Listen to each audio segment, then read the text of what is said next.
अगला नाम एक सरकारी कंपनी है एमएमटीसी का।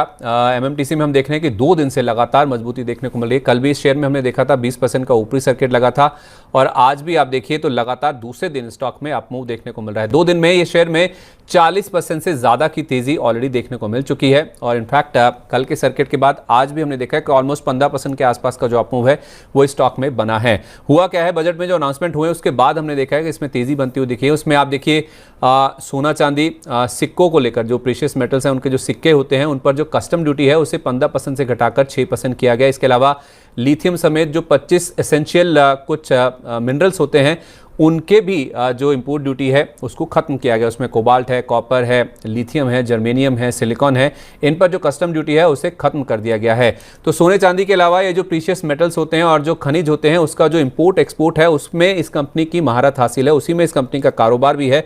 1963 से ये कंपनी कारोबार कर रही है और इनफैक्ट हम देख रहे हैं कि जितने भी अनाउंसमेंट्स हुए हैं, ये कस्टम ड्यूटी के चेंजेस जो हुए हैं वो इस कंपनी के लिए काफ़ी ज़्यादा बड़े पॉजिटिव के तौर पे सामने आए हैं। कल के सर्किट लगने के बाद आज फिर से बड़ा अप मूव स्टॉक में देखने को मिला है। एमएमटीसी सर क्या टारगेट निकल के सामने आ रहे हैं? 120 रुपए के आसपास से स्टॉक ट्रेड कर रहा है, आज 121 रुपए 34 पैसे का हाई बना है। रैली बहुत ज्यादा तो नहीं होगी, कभी जिनके पास है वो निकल जाएं या अभी होल्ड करें?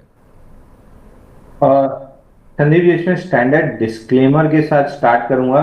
एमएमटीसी 97 रुपीज में 15 जुलाई को हमने अपने क्लाइंट्स को बाय रिकमेंड किया था और वहां से हमने शॉर्ट टर्म 15% के टारगेट के लिए रिकमेंड किया था। फटाफट टारगेट अचीव हो चुके हैं। बट इस स्टॉक में अगर लार्जर स्ट्रक्चर पे देखें तो 322 हफ्ते का बेस ब्रेकआउट था।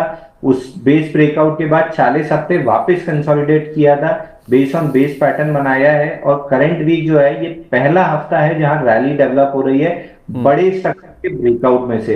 तो अगर आप 4 से 6 महीना आपको समय देने में तकलीफ नहीं होती है या आप पेशेंस रख सकते हैं तो मेरे ख्याल से इस स्टॉक को 4 महीने का समय देना चाहिए। 180-190 रुपए के लेवल अगर आ जाते हैं 4 महीने में मैं तो बहुत सरप्राइज नहीं होऊंगा, क्योंकि 322 और 40 लगभग 365 हफ्तों का बेस ब्रेकआउट है। तो कम से कम 15-16 हफ्ते स्टॉक को देना चाहिए पूरी तरीके से एनर्जी रिलीज होने में। इतनी बड़ी एनर्जी बिल्ट है कि रिलीज होने में कम से कम 15-16 हफ्ते लग सकते हैं। तो आप 4 महीने समय दीजिए, बिना टारगेट के समय दीजिए। आप देखिए शायद आप जो 180 लेवल की मैं बात कर रहा हूं उसको भी एक्सीड करते हुए दिखेगा।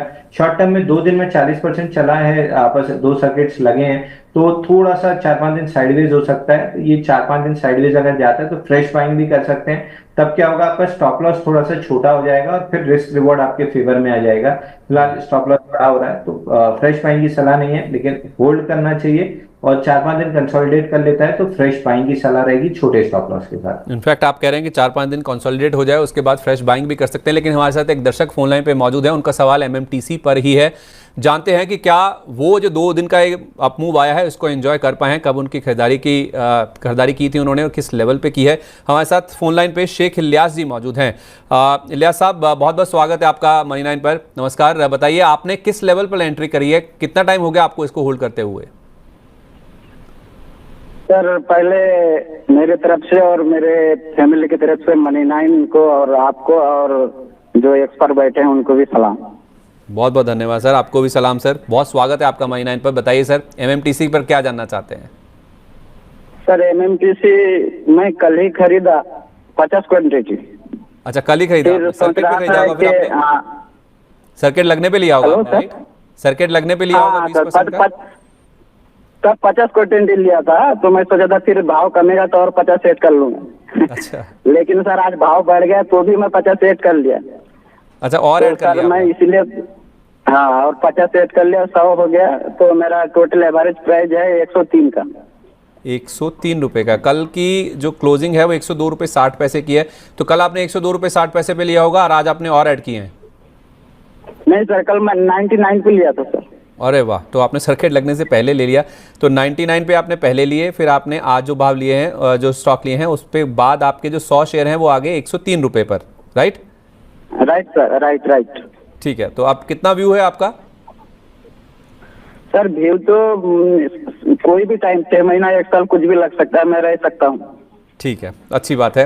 सर आप बताइए, इनके लिए जिनके पास 103 रुपये का एवरेज है, 100 क्वांटिटी इनके पास है, समय की कोई सीमा नहीं है, कोई ऐसी बाधा नहीं है, ये होल्ड कर सकते हैं, तो क्या राय होगी आपको इनको 103 रुपये वाले के लिए? स्टॉप लॉस भी बताइएगा, टारगेट तो आपने बता दिया 180 190 के।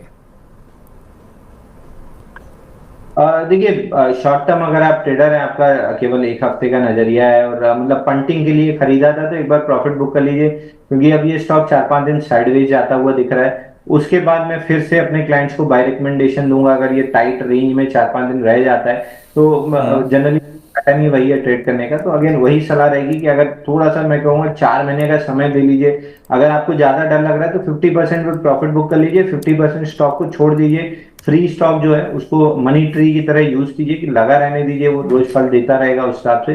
4 महीने का तो बड़े टारगेट्स मिलेंगे इसमें। तो क्या स्टॉप लॉस रखें सर? ये अगर मान लीजिए 50 शेयर लेते हैं, 103 पे इन्होंने लिया, 118-19 पे बेच भी देते हैं, तो बाकी जो 50 शेयर हैं 103 रुपये पे रखे हुए हैं, उनका एक स्टॉप लॉस क्या लगा के रखा? देखिए, फिलहाल स्टॉप लॉस 102 रुपए ही आ रहा है क्लोजिंग बेसिस पे, इसीलिए मैं फ्रेश बाइंग मना कर रहा हूँ, क्योंकि फिर वो 20% का स्टॉप लॉस हो जाएगा।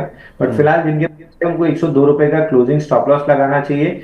फ्रेश बाइंग करने के लिए 4-5 दिन वेट कीजिए, कंसोलिडेशन हो जाएगी तो स्टॉप लॉस, नया जो स्टॉप लॉस आएगा वो छोटा आएगा। ठीक है, तो इलियास साहब, अगर आपको थोड़ा सा डर लग रहा है, आप अपने 50 शेयर बेच दीजिए, आपके पास 100 क्वांटिटी है, 50% बुक कर लीजिए, बाकी को आप होल्ड कीजिए। 102 रुपये के आसपास का आपको स्टॉप लॉस रखना होगा। स्टॉप लॉस थोड़ा डीप है, क्योंकि शेयर में हमने देखा है एकाएक काफ़ी तेज चाल आई है, तो आप 4-5 महीने दे दीजिए। हो सकता है कि 180 190 तक के जो लेवल्स हैं वो भी स्टॉक में देखने को मिल सकते हैं।